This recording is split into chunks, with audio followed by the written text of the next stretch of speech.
Hello my dear students, how are you? Welcome to R2S2। मैं हूं राजेश कुमार। आज से मैं क्या कर रहा हूं कि चैप्टर वाइज जितने भी बिहार बोर्ड में आए हुए क्वेश्चंस हैं और जो भी बिहार बोर्ड के लिए इम्पोर्टेंट क्वेश्चंस है तो उसको ऑब्जेक्टिव वाइज, फिर शॉर्ट क्वेश्चंस और फिर लॉन्ग क्वेश्चंस, है ना। तो कैटेगरी वाइज और चैप्टर वाइज हम डिस्कस करते जाएंगे। ठीक है, आप लोगों को सिर्फ पूरा सीरीज फॉलो करना है और कुछ भी नहीं, पूरा कंप्लीट सिलेबस आपका कंप्लीट करेंगे और बढ़िया से हम लोग बोर्ड में नंबर लाएंगे। ठीक है ना। तो आज हम लोग फिजिक्स में chapter 1 electric charge and electric field जो है एनसीईआरटी का चैप्टर 1, हम लोग उसका ऑब्जेक्टिव क्वेश्चंस को डिस्कस करने जा रहे हैं। ठीक है ना। तो आराम से इसको देखो और जितने भी क्वेश्चंस मैं डिस्कस करूंगा ये बिहार बोर्ड में आए हुए हैं, ये आने का संभावना है। और अगर ये मेरा जैसा मानना है कि अगर ये पूरा तुम कवर कर ले तो हर एक चैप्टर्स का जितना भी फिजिक्स में चैप्टर है, जितना भी केमिस्ट्री में चैप्टर्स है, ये जितना भी मैथमेटिक्स में चैप्टर्स है, सारे चैप्टर्स का क्वेश्चंस ऑब्जेक्टिव, फिर शॉर्ट क्वेश्चंस, फिर लॉन्ग, ये सारे डिस्कशन होंगे। ठीक है, तो चलिए शुरू करते हैं, है ना। तो सबसे फर्स्ट क्वेश्चन है कि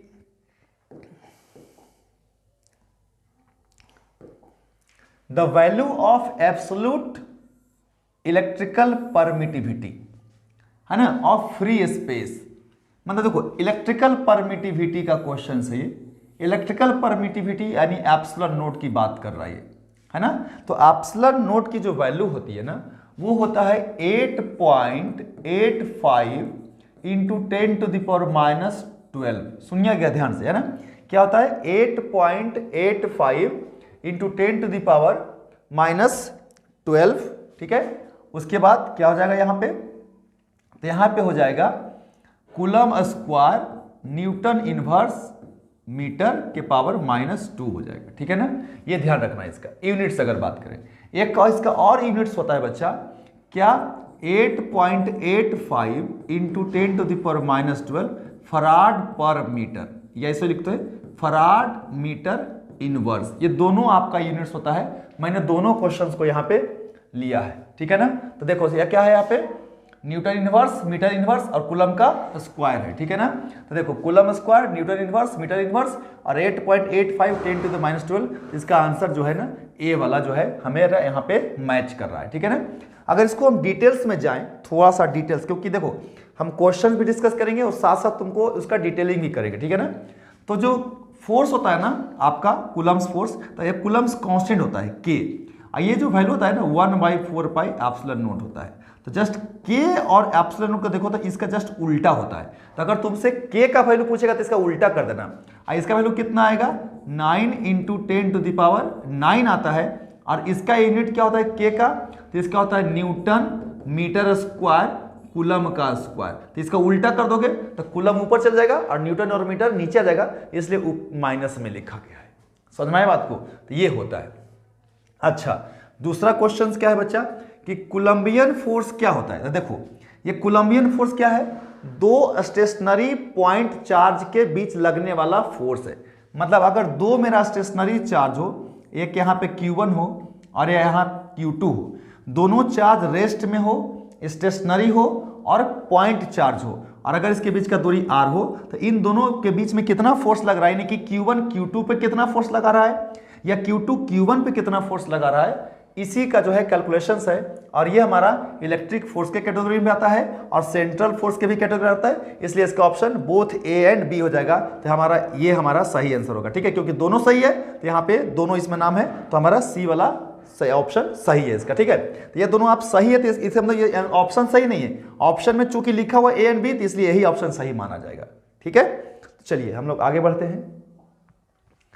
आगे क्या है कि Coulomb's force between 2 point charge varies with distance, यानी डिस्टेंस के साथ। तो अभी मैंने बोला कि अगर मान लो यहाँ पे हमारा चार्ज है Q1, यहाँ पे चार्ज है कितना Q2, और अगर इसके बीच का डिस्टेंस को हम ले लेते हैं कितना बताइए R, तो फोर्स बिटवीन चार्ज होता है F, वो होता है मतलब डायरेक्टली प्रोपोर्शनल किसके होता है Q1 और Q2 के, यानी चार्ज के प्रोडक्ट के प्रोपोर्शनल होता है। और डिस्टेंस के क्या होता है, इनवर्सली का स्क्वायर होता है। तो देखो डिस्टेंस वाला क्या 1/r² होता है। ठीक है ना, ये ध्यान रखना है तुम दोनों को, है ना। अगर चार्ज का पूछेगा तो प्रोडक्ट के प्रोपोर्शनल होगा और डिस्टेंस का पूछेगा तो हमारा क्या होगा, इनवर्सली प्रोपोर्शनल स्क्वायर का होगा। तो यहाँ पे क्या है, प्रोपोर्शनल टू क्या है, 1/r², यही हमारा ऑप्शन हो जाएगा। ठीक है, उसके बाद क्या पूछ रहा है कि the dimensional formula of Coulomb's constant. अब देखो कूलम्स कांस्टेंट वही के, तो के क्या होता है बताइए मेरे को आप। तो के होता है न्यूटन मीटर स्क्वायर और अपॉन में कूलम का स्क्वायर। तो देखो newton metre square coulomb square लिखोगे तो न्यूटन को क्या लिखोगे, mLT-2, फिर मीटर स्क्वायर के लिए क्या लिखोगे, L के पावर 2, और नीचे में कूलम क्या होता है A इंटू टी, यानी करंट गुने टाइम। तो यहाँ पे A और T, इसका भी क्या हो जाएगा, स्क्वायर हो जाएगा यहाँ पे, है ना। तो अगर इसको तुम सोल्व करोगे तो देखिए m, और यहाँ पे L 2 है, यहाँ पे L 1 है, तो पावर में कितना, 2 + 1 3 हो जाएगा, तो L के पावर 3 हो जाएगा। और देखिए T के पावर यहाँ पे 2 है, तो ऊपर जाके -2 हो जाएगा, और -2 पहले से है, तो क्या हो जाएगा यहाँ पे -4 हो जाएगा। और A का पावर स्क्वायर ऊपर जाके क्या हो जाएगा, -2 हो जाएगा ना। तो A के पावर क्या हो जाएगा, -2 हो जाएगा ना। तो ये हमारा डायमेंशंस होता है mL3T-4A-2, किसका, कूलम्स कांस्टेंट का, है ना। तो कौन सा आ रहा है आंसर, देखो तो mL3T-4, mL2 है नहीं, mL3T-4 यहाँ पे है, A-2 है, देखो यही ऑप्शन है, ठीक है ना। तो इसका बी वाला ऑप्शन सही है, कौन, mL3T-4A-2। समझ में आए बात को। अगर यहाँ पे एक और चीज मैं बताता हूँ, अगर के के जगह पर एप्सिलॉन नोट पूछता तो जहां माइनस वहां प्लस होता, और जहां प्लस है वहां पे माइनस होता, जैसे इसका उल्टा।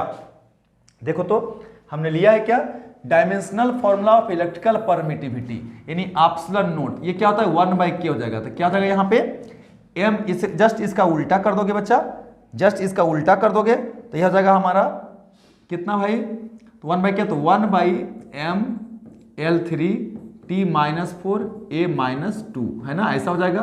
तब अगर ये ऊपर चल जाता है तो m के पावर नीचे में 1 है, तो ऊपर जाके क्या हो जाएगा, -1। तो यहाँ पे क्या हो जाएगा बच्चा, m के पावर -1, l के पावर -3, t के पावर 4 हो जाएगा, क्योंकि माइनस तो ऊपर जाके प्लस हो जाएगा, और a के पावर +2 हो जाएगा। तो ये हमारा किसका डायमेंशन है, एप्सिलॉन नॉट का डायमेंशन है, ठीक है ना। ये ध्यान रखना है किसका डायमेंशन है, एप्सिलॉन नॉट का डायमेंशन है, ठीक है। तो यहाँ पे देख लीजिए तो m-1 l-3, m-1 l-3, t के पावर 4 a के पावर 2, यही ऑप्शन इसका सही है। आगे चलेंगे, ठीक है ना। नेक्स्ट है क्या, torque acting on electric dipole, है ना, torque acting on electric dipole of dipole moment P placed in electric field, है ना, इंटेंसिटी E इज। तो टॉर्क पूछा है किसी डायपोल मोमेंट का। तो देखो अगर ये मान लो मेरा इलेक्ट्रिक फील्ड है, ये मेरा इलेक्ट्रिक फील्ड है, ये इलेक्ट्रिक फील्ड है, ये हमारा क्या है, इलेक्ट्रिक फील्ड है। और इस इलेक्ट्रिक फील्ड में अगर कोई डायपोल रख देते हैं ना, अगर इस इलेक्ट्रिक फील्ड में हम कोई डायपोल को ऐसे रख देते हैं, इस तरीके से कोई डायपोल को अगर रख दिए हैं, डायपोल क्या होता है, जब दो इक्वल चार्ज, एगो -q एगो +q, जब छोटा डिस्टेंस पर रख दें, ये रख देंगे किसी एंगल पे, तो इस पे कोई टॉर्क लगता है, और टॉर्क की वैल्यू कितनी होती है, तो टॉर्क होता है P×E, ठीक है ना, ध्यान रखना है, P×E होता है। जहां पे P क्या है, P को हम लोग बोलते हैं डायपोल मोमेंट बोलते हैं, क्या बोलते हैं, डायपोल मोमेंट बोलते हैं, डायपोल मोमेंट बोलते हैं, क्लियर है। और E क्या है, इलेक्ट्रिक फील्ड दिया हुआ है, तो P×E इसका आंसर हो जाएगा।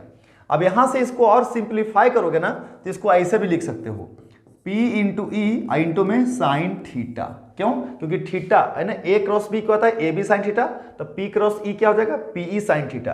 और यहां पे तुमसे पूछ सकता है कि मैक्सिमम कब होता है, टाउ की वैल्यू मैक्सिमम कब होती है, तो जब थीटा का वैल्यू क्या होता है 90 डिग्री। तो बोलना कि जब थीटा हमारा 90 डिग्री हो जाएगा तो टाउ जो है ना मैक्सिमम हो जाएगा। ये भी तुमसे क्वेश्चन पूछा जा सकता है, क्लियर है। चलिए अब आगे बढ़ते हैं। नेक्स्ट बोल रहा है कि the electric dipole moment of an electric dipole made up of 2 opposite charges having magnitude, देखो चार्ज का वैल्यू दिया हुआ है +3.2 × 10⁻10 कूलम एंड -3.2 × 10⁻19 कूलम, है ना, और सेपरेटेड बाय डिस्टेंस कितना 2.4 × 10⁻10 मीटर। मतलब दो चार्ज है, एक यहाँ पे है -q, एक यहाँ पे है +q, और डिस्टेंस है r।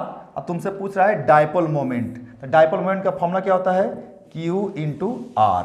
तो कोई भी चार्ज है ले लो, तो हम ले लेते हैं 3.2 × 10⁻10 और इनटू में r कितना है बच्चा 2.4 इंटू 10⁻10 है ना। तो इसको अगर मल्टीप्लाई करोगे तुम तो ये तुम्हारा आ जाएगा, कितना आ जाएगा बताइए मेरे को आप।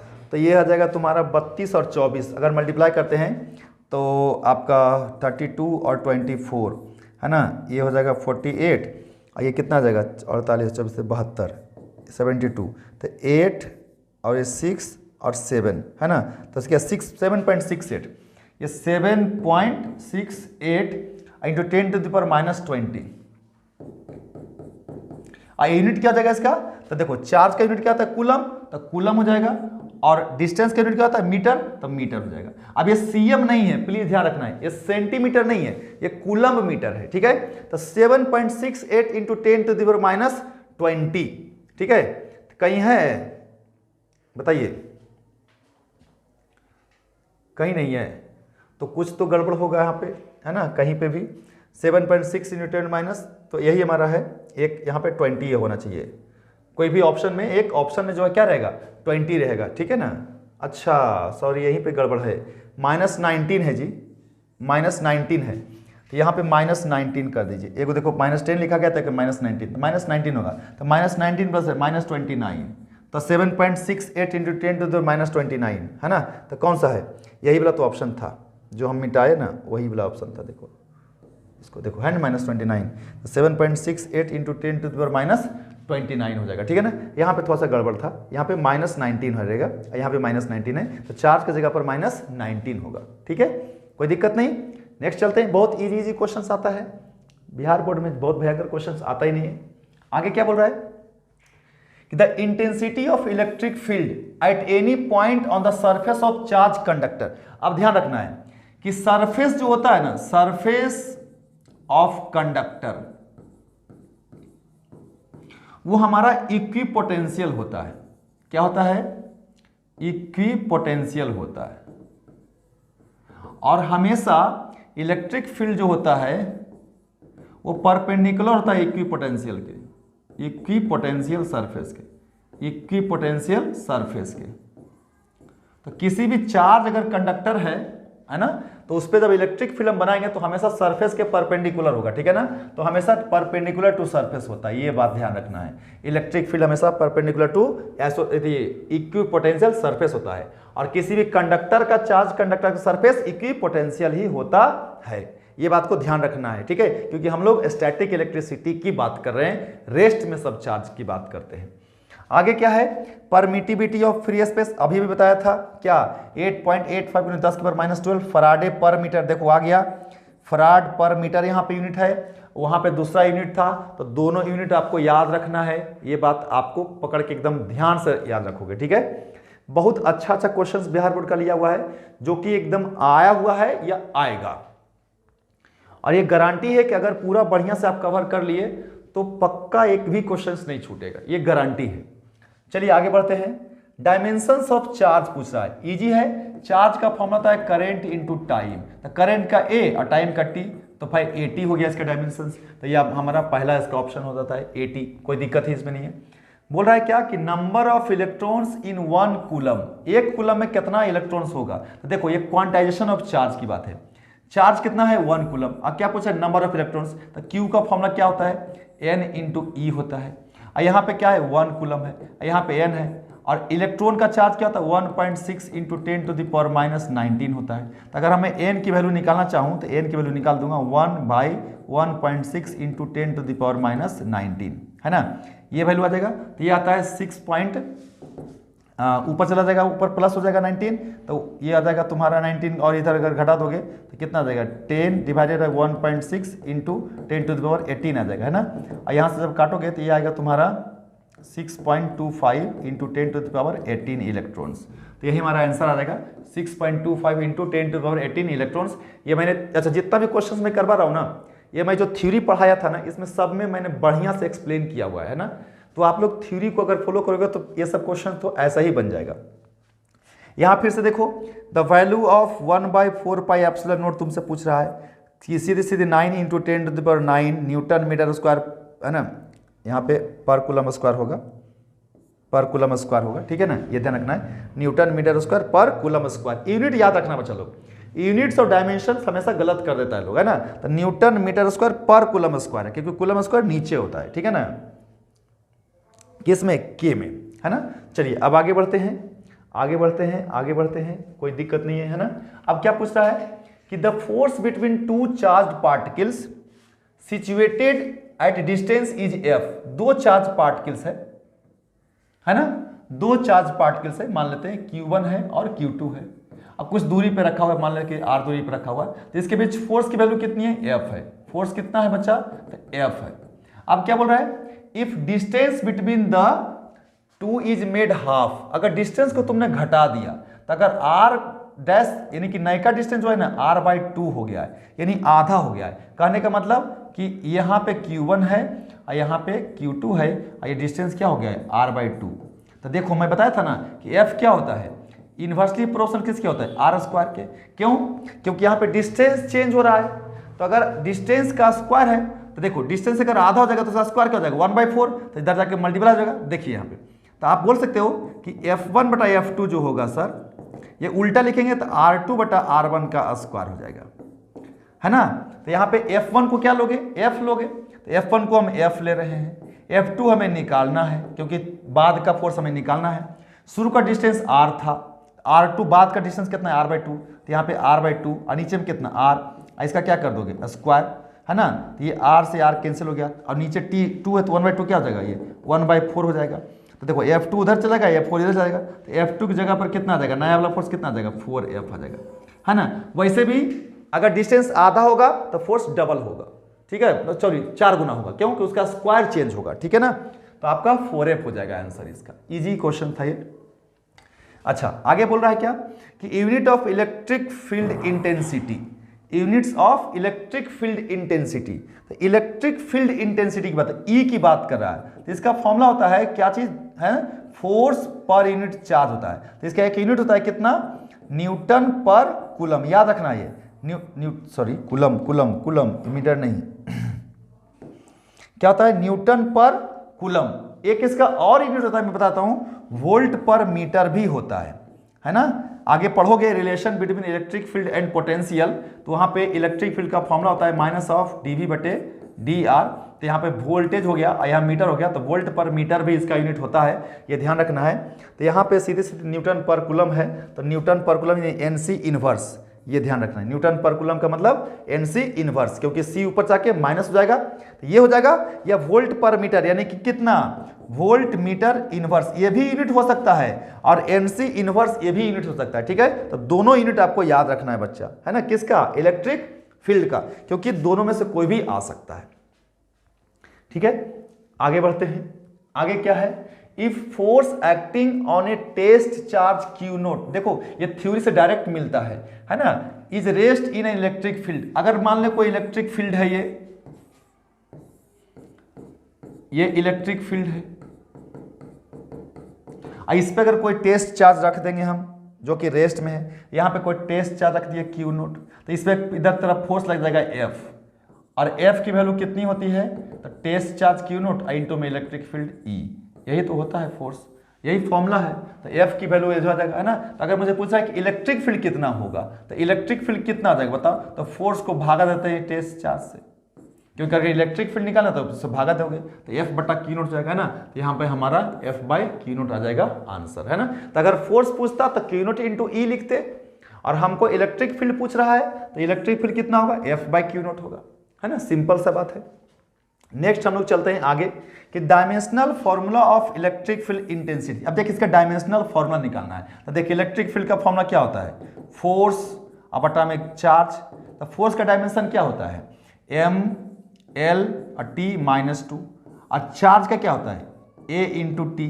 तो देखो क्या आ जाएगा, M/L और T ऊपर जाएगा एगो, तो -2 है, एगो और ऊपर गया तो -3 हो जाएगा, तो T के पावर क्या हो जाएगा, -3, और A भी ऊपर जाके माइनस में हो जाएगा, तो A के पावर क्या हो जाएगा, -1, और ये हमारा आंसर हो जाएगा। अच्छा डायमेंशन है इलेक्ट्रिक फील्ड का कितना, ML T-3 A-1, ML T-3 A-1, तो कौन सा ऑप्शन सही है बताइए, तो बी ऑप्शन इसका सही है, इसमें कोई डाउट नहीं होना चाहिए। क्लियर है बच्चा लोग, हैं आगे बढ़ते हैं, आगे बढ़ते हैं।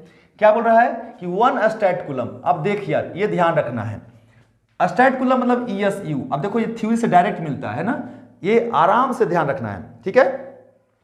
तो 1 ESU की बात हम लोग कर रहे हैं, तो आप लोग को मैं एक चीज बताता हूं कि 1 ESU को क्या बोलोगे ना, तो 1 इलेक्ट्रॉनिक चार्ज होता है ना कूलम में, वो 1.6 इंटू 10⁻⁻19 कूलम होता है निगेटिव के साथ, ये 1 इलेक्ट्रॉन का चार्ज है। और CGS में जो होता है ना वो -4.8 इंटू 10⁻10 है ना ESU होता है, यही है स्टैट कूलम।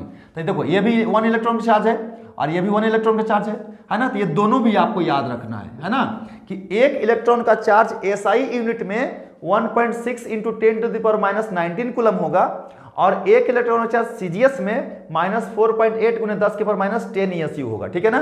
तो देखो ये कितना गुना इसका है, 3 गुना है यहाँ पे। अगर मैं तुमको बोल दूं कि सर इसका मतलब कि हमको स्टैट को यानी CGS को बदलना है SI में, तो CGS कितना है -4.8 इंटू 10⁻10 ESU बराबर -1.6 गुने 10 के पावर कितना -19 कूलम। हाँ सर, तो ये माइनस से माइनस गया सर, और हमें 1 EOC पूछा है, 1 स्टैट कूलम यानी ESU पूछा है, तो इसका तो यहाँ से भागा दे दोगे, तो 1 ESU बराबर कितना आ जाएगा 1.6 इंटू 10⁻19 और बटा में 4.8 इंटू 10⁻10, तो ये कट जाएगा, नीचे 3 आ जाएगा और ये जाके ऊपर से प्लस हो जाएगा, तो क्या हो जाएगा 10 के पावर -9 बटा में 3। तो इसको हम ऐसे भी लिख सकते हैं 1/3 गुने 10⁻ कितना -9 हो, -9 है ना, ये भी लिख सकते हैं कूलम में, है ना। तो 1/3 इंटू 10⁻9, ये ध्यान रखना है, ये आपको ध्यान रखना है, ठीक है ना। और अगर यही उल्टा पूछता क्या कि 1 कूलम बराबर हाउ मच ESU होता है, तब इसका उल्टा कर देता, कितना कर देता बताओ, तो 3 इंटू 10⁻9 हो जाता है ना, इसका उल्टा जस्ट हो जाता है, ये ऊपर चला जाता है, ये भी ऊपर चला जाता है ना, तो माइनस बन जाता प्लस में और 1/3 बन जाता 3 में। कब? जब 1 कूलम को पूछता ESU में तब। आगे पूछ रहा है क्या कि an electric dipole of moment, ये dipole moment P will experience maximum torque. अब देखो मैक्सिमम टॉर्क कब एक्सपीरियंस करता है, जब P और E यानी थीटा का मान कितना डिग्री हो, 90 डिग्री हो। याद करो टॉर्क का फॉर्मूला क्या पढ़ाए थे, P into E into sine theta, अभी पढ़ाए थे थोड़ा देर पहले कि नहीं, P क्रॉस E था या PE साइन थीटा था। और टॉर्क मैक्सिमम कब होता है, जब थीटा 90 डिग्री होता है, ठीक है ना। मतलब डाइपोल क्या हो जाएगा, इलेक्ट्रिक फील्ड के परपेंडिकुलर, तो 90 डिग्री वाला आंसर सही हो जाएगा इसका। एकदम एक ही चीज को 4 तरीके से याद रखो यार, कुछ भी पूछेगा आपसे बन जाएगा क्वेश्चन, है ना। नहीं बनने का तो सवाल ही नहीं है कि नहीं बनेगा। चलो आगे बढ़ते हैं, है ना। अच्छा देखो ये हमारा जो है ना, हम लोग अगर तुम चाहते हो पूरा थ्योरी बढ़िया से पढ़े तो देख कंप्लीट थ्योरी, उसके बाद क्या बचा बताओ मेरे को, तो तुम्हारा एकदम पूरा ऑब्जेक्टिव चैप्टर वाइज क्वेश्चन का डिस्कशन करेंगे, है ना, शॉर्ट क्वेश्चंस का डिस्कशन करेंगे। तो उसके बाद इसका PDF तुमको नोट्स हम फ्री में देंगे, है ना। तो आप मेरा ऐप डाउनलोड कर सकते हो, शिक्षा सारथी R2S2, है ना। और वहां पे ये जो है हमारा कोर्स है मात्र 500 रे हम रखे हैं, जस्ट ऐसा ही रखे हैं ताकि आप लोग इसको जो है आप परचेज करिए और आपको ज़्यादा खर्चा नहीं हो। जस्ट ऐसा ही आपको 500 पेड करना है, जिसमें पूरा आपको रिकॉर्डेड वीडियो मिल जाएगा, है ना। फिर उसके बाद हम लोग जो है पूरा ऑब्जेक्टिव क्वेश्चन डिस्कस करेंगे, फिर 2 मार्क्स का क्वेश्चन डिस्कस करेंगे, ये सब आपका चलता रहेगा, ठीक है ना। तो आप खरीद सकते हैं इसको, है ना। तो आप मेरा ऐप डाउनलोड कर लीजिएगा शिक्षा सारथी R2S2 प्ले स्टोर पर, और उसको डाउनलोड करके आप परचेज कर सकते हो, ओके। और चाहो तो इस चैनल को आप सब्सक्राइब और लाइक भी कर सकते हो, लोगों में बता भी सकते हो, ठीक है ना, क्योंकि कंटिन्यूसली हम तुम्हारे एग्जाम्स के लिए वीडियो डालते रहेंगे। CBSE के लिए भी आएगा और बिहार बोर्ड के लिए आएगा। तो अगर आपका दोस्त कोई CBSE में है तो उसको भी आप ये बोल सकते हैं कि हाँ यहाँ से जाकर के वो CBSE का भी क्रैश कोर्स हम लॉन्च किए हुए हैं इसी के जैसा, तो CBSE का भी आप लोग क्वेश्चन मिलेगा, सेम तरीके से उसमें भी डिस्कशन होगा। पूरा प्रीवियस ईयर का क्वेश्चन डिस्कस करेंगे, है ना, चैप्टर वाइज, और फिर कैसे लिखना है वो भी हम बताएंगे। आगे बढ़ते हैं, है ना।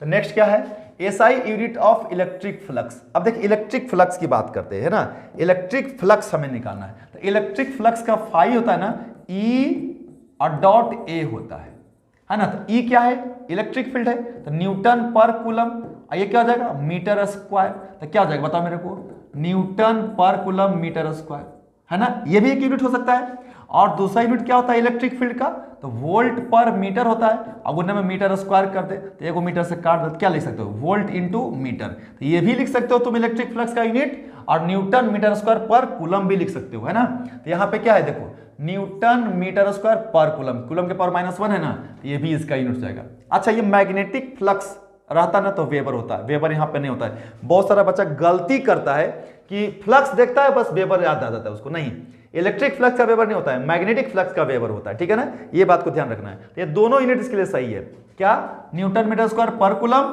और दूसरा वोल्ट मीटर, दोनों आपका यहाँ पे आंसर होगा। तो एक जो ऑप्शन उसके अनुसार देखिए। अच्छा, नेक्स्ट क्वेश्चन क्या है कि the electric field at A point near an infinite sheet. अब देख इनफाइनाइट शीट है ना, ये है ना, ऑफ चार्ज कंडक्टर। अगर शीट के बगल में है ना तो इलेक्ट्रिक फील्ड की वैल्यू कितनी होता है, सिग्मा बाई एप्सिलॉन नॉट होता है। सिग्मा क्या है, चार्ज डेंसिटी है, ठीक है ना, तो ये ध्यान रखना है। और अगर प्लेट होता है ऐसा, ये ध्यान रखना है ना, ये आपको बहुत इंपॉर्टेंट है ये, ठीक है ना, कंडक्टर है ये। और अगर ये कंडक्टर नहीं होता ना तो सिग्मा बाई 2 एप्सिलॉन नॉट होता, समझना है आपको। अगर नॉन कंडक्टर रहता, नॉन कंडक्टर होता, तब क्या आता, सिग्मा बाई 2 एप्सिलॉन नॉट आता। चूंकि कंडक्टर है तो सिग्मा बाई एप्सिलॉन नॉट होता है, ठीक है, ये ध्यान रखना है। आगे बोल रहा है क्या, electric field intensity E near an infinite long conducting charge rod है। अब ये रॉड है, बहुत लंबा रॉड है, इनफाइनाइट है, ये रॉड का लेंथ क्या है, इनफाइनाइट है, इधर इनफाइनाइट है, इधर भी इनफाइनाइट है। इसके बगल में r डिस्टेंस से पूछा इलेक्ट्रिक फील्ड कितना होगा, तो ये तो आपको पता है यहाँ का डेंसिटी क्या होता है, लीनियर डेंसिटी, इस पर लेमडा होगा, तो क्या देगा, lambda by 2 pi epsilon not r होता है इलेक्ट्रिक फील्ड, यानी इनवर्सली होता है, यानी इलेक्ट्रिक फील्ड क्या होता है, इनवर्सली प्रोपोर्शनल टू r होता है रॉड के कारण। तो ये इसका ऑप्शन क्या हो जाएगा, ये वाला ऑप्शन सही हो जाएगा, है ना। तो शीट देखो, इधर देखो से, इधर चले जाओ थोड़ा सा। शीट में क्या होता है, आर पे डिपेंड नहीं करता है, लेकिन रॉड में क्या होता है, रॉड में आर पे डिपेंड करता है। कैसे, इनवर्सली प्रोपोर्शनल से डिपेंड करता है, ठीक है ना। उसके बाद क्या पूछा है कि यूनिट ऑफ सरफेस डेंसिटी क्या होता है। सरफेस डेंसिटी मतलब सिग्मा, क्या, चार्ज बटा एरिया, यानी कूलम पर मीटर स्क्वायर। तो कूलम पर मीटर स्क्वायर हो जाएगा, तो कूलम पर मीटर स्क्वायर इसका ऐसा यूनिट्स हो जाएगा। ये सब तो इजी है, linear charge density coulomb per metre, है ना, surface charge density coulomb per metre square, volumetric charge density coulomb per metre cube, ये सब मैंने थ्योरी में पढ़ाया है आप लोगों को, एकदम पूरा डिटेल्स में, एकदम बहुत अच्छे से, एकदम ऐसा ही बनाने वाला क्वेश्चन है सब। आगे चलते हैं, आगे क्या है, the total charge of an electric dipole. देख भाई, इलेक्ट्रिक डायपोल क्या होता है, ये है, यहाँ पे चार्ज कितना होता है, माइनस क्यू, यहाँ पे कितना होता है, प्लस क्यू, और डिस्टेंस क्या होता है, आर, या हम लोग 2a से नोट करते हैं, ठीक है ना, कहीं कहीं। अब देखिए इसका टोटल चार्ज कितना हो जाएगा, टोटल चार्ज अगर तुम जोड़ेगा तो माइनस क्यू प्लस क्यू कितना देगा, 0 हो जाएगा, क्योंकि चार्ज क्या होता है, एडिटिव्स इन नेचर होता है, चार्ज का प्रॉपर्टी है, तो टोटल चार्ज कितना आ गया, 0 आ गया। डायपोल पे टोटल चार्ज क्या हो जाएगा, 0 हो जाएगा। तो अगर चार्ज 0 हो गया तो क्या पूछा है कि सरफेस इनक्लोजेज एन इलेक्ट्रिक डायपोल, एक सरफेस है और इसके अंदर में इलेक्ट्रिक डायपोल रखल है, माइनस क्यू और प्लस क्यू है, तो भाई अंदर में टोटल चार्ज क्या है, तो बोल रहा है कि दो टोटल इलेक्ट्रिक फ्लक्स, तो फ्लक्स का फॉर्मूला क्या होता है, क्यू इन बटा एप्सिलॉन नोट होता है, गॉस थ्योरम से, है ना, टोटल अंदर का चार्ज बटा एप्सिलॉन नोट। तो अंदर में तो चार्ज ही नहीं है ना, डायपोल का टोटल चार्ज कितना है, 0, तो फ्लक्स भी क्या होगा, 0 होगा। तो यहाँ पे सीधे सीधे आंसर कौन सा हो जाएगा, 0 हो जाएगा। क्यों, क्योंकि डायपोल अगर अंदर में है तो डायपोल का टोटल चार्ज 0 माना जाता है। क्लियर है, कोई दिक्कत नहीं है। चलिए अब आगे बढ़ते हैं, है ना, एकदम सिंपल सा क्वेश्चन आता है, बहुत आसान आता है। The electric field intensity eight infinite distance from electric charge is. अब देखिए यहाँ पे कोई चार्ज है और हमको इलेक्ट्रिक फील्ड निकालना है, कहाँ पे, r बराबर कितना, इनफाइनाइट डिस्टेंस पे। तो देख किस, ये पॉइंट चार्ज है, तो इलेक्ट्रिक फील्ड जो होता है पॉइंट चार्ज के कारण वो k इंटू क्यू बटे आर स्क्वायर होता है। अब देख, तो एट इन्फिनिटी पे चले जाएंगे तो इस चार्ज का प्रभाव इनफाइनाइट पे, बहुत दूरी पे जाकर क्या हो जाएगा, एकदम 0 के बराबर हो जाएगा। तो ये अप्रॉक्स 0 के बराबर हो जाता है इलेक्ट्रिक फील्ड, है ना, तो यहां से 0 हो जाएगा आंसर। आगे क्या बोल रहा है कि at what angle 2 electric field lines intersect each other. कितना एंगल पे 2 go electric field lines intersect करता है। बउआ हो, 2 गो इलेक्ट्रिक फील्ड लाइंस कहियो इंटरसेक्ट नहीं करता है, क्योंकि एक ही पॉइंट पे 2 डायरेक्शन या 2 टेंजेंट डालना पॉसिबल नहीं है ना। ये तो ऐसा ही डू नॉट इंटरसेक्ट हो जाएगा, है ना। कभी लाइंस, इलेक्ट्रिक फील्ड लाइंस कभी इंटरसेक्ट करता ही नहीं है, ये डायरेक्ट प्रॉपर्टीज में ही लिखा हुआ है ना। आप जाइए वीडियो देखिएगा, आपको समझ में आएगा, ठीक है। नेक्स्ट क्या है बच्चा कि स्फेरिकल कंडक्टर इज चार्ज। देखो, स्फेरिकल कंडक्टर को आपने चार्ज कर दिया, एक है कंडक्टर, इसको चार्ज कर दोगे तो चार्ज कहां जाएगा, कंडक्टर है ये, तो कंडक्टर में चार्ज कहाँ रहता है? सरफेस पे ही रहता है। कहाँ रहता है? सरफेस पे ही रहता है, सरफेस पे रहता है कंडक्टर, चाहे सॉलिड हो चाहे हॉलो हो। तो then electric field intensity at its centre, तो अंदर में इलेक्ट्रिक फील्ड क्या होगा? जीरो होगा। तो देखो अंदर में इलेक्ट्रिक फील्ड क्या होता है? जीरो। सरफेस पे इलेक्ट्रिक फील्ड क्या होता है? K q by r square, radius के बराबर। और आउटसाइड कितना होता है? आउटसाइड कितना होता है? मतलब यहां से मान लो आर डिस्टेंस, स्मॉल डिस्टेंस पे यहाँ पे इलेक्ट्रिक फील्ड पूछेगा कितना हो जाएगा, तो हो जाएगा क्या? के इंटू क्यू बटे आर का स्क्वायर हो जाएगा। तो अंदर में कितना हो जाएगा होगा? जीरो। तो अंदर में जीरो होता है, सरफेस पे सबसे ज्यादा होता है k q by r square. और जैसे सरफेस से दूर चलते जाते हैं, रेडियस चूंकि बढ़ते जाता है, इसलिए इलेक्ट्रिक फील्ड घटते जाता है ना। तो ये तीनों आप याद रखोगे तो ज्यादा अच्छा है, तीनों आप याद रखोगे तो ज्यादा अच्छा है। बोला कि when plus Q charge is placed inside any spherical surface, एक स्फेरिकल सरफेस के अंदर में प्लस क्यू चार्ज रख दिए हैं, तो टोटल फ्लक्स जो पूछ रहा है ना, coming out from the whole surface, तो कितना फ्लक्स बाहर निकलेगा? तो सब तरफ से फ्लक्स निकलेगा। तो पूरा एयर से मल्टीप्लाई कर दीजिए, या तो आप क्या करिए बताइए, फ्लक्स का फॉर्मूला में क्यू अंदर में बटा में एप्सिलॉन नोट, तो कितना चार्ज बनता है? क्यू, तो Q by epsilon note answer हो जाएगा इसका, है ना। सिंपल सी बात है, तो क्यू बाई एप्सिलॉन नोट हो जाएगा इसका, गॉस थ्योरम से इसका आंसर हो जाएगा, है ना। अगर इलेक्ट्रिक फील्ड पता है तो इलेक्ट्रिक फील्ड को मल्टीप्लाई कर दीजिए पूरा एरिया से, स्फीयर का एरिया क्या होता है? 4 पाई आर स्क्वायर, वहां से भी आ जाएगा, है ना, आंसर सेम आएगा। आगे चलते हैं बच्चा, है ना। क्या बोल रहा है कि वोल्ट, देखो वोल्ट पर मीटर इज द, तो वोल्ट पर मीटर किसका यूनिट है? इलेक्ट्रिक फील्ड का यूनिट है, तो इलेक्ट्रिक फील्ड का यूनिट हो जाएगा ये, है ना। सिंपल सी बात है ना। एक चीज और ध्यान रख लो, D Y is the unit of, अरे यार डीवाई डायपोल मोमेंट अभी पढ़ाए थे ना, डायपोल, इलेक्ट्रिक डायपोल क्या था? यहाँ पे माइनस क्यू चार्ज था, आर यहाँ पे 2a डिस्टेंस पे कितना चार्ज था? प्लस क्यू चार्ज था। तो यहाँ पे डायपोल मोमेंट P कितना आया था? Q इंटू 2a आया था। इसको यूनिट क्या था इसका? Q का यूनिट क्या था? कूलम। A का क्या था? मीटर। इसको हम लोग बोलते हैं dy भी बोलते हैं, इसको dy भी बोला जाता है ना। तो किसका मोमेंट है भाई? तो इलेक्ट्रिक डायपोल मोमेंट का एक और यूनिट है जिसको बोलते हैं डीबाई, है ना। डीबाई उसका यूनिट है। समझ में आई बात को?